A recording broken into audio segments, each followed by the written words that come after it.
पाक फौज की क़यादत में तब्दीली की पुरवकार तकरीब आज होगी। GHQ में general Qamar Javed Bajwa army command की छड़ी army chief general Asim Munir के सपुर्द करेंगे।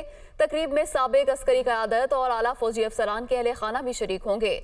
जनरल आसिम मुनीर पाक फौज की कमांड संभालने वाले 17वें आर्मी चीफ होंगे। वज़ीर आज़म शहबाज शरीफ ने चंद रोज कबल जनरल आसिम मुनीर को आर्मी चीफ मुकर्रर किया था। Army chief general Qamar Javed Bajwa 6 साल मुद्दत मुकम्मल करके आज रिटायर हो जाएंगे।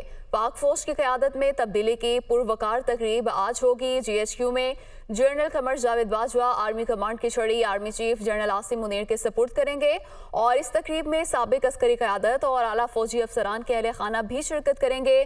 जनरल आसिम मुनीर पाक फौज की कमांड संभालने वाले 17वें आर्मी चीफ होंगे। वज़ीर आज़म शहबाज शरीफ ने चंद रोज कबल जनरल आसिम मुनीर को आर्मी चीफ मुकर्रर किया था, जबकि army chief general Qamar Javed Bajwa 6 साल मुद्दत मुकम्मल करके आज रिटायर हो जाएंगे। GHQ में पुरवकार तकरीब का आज एहतमाम किया जाएगा।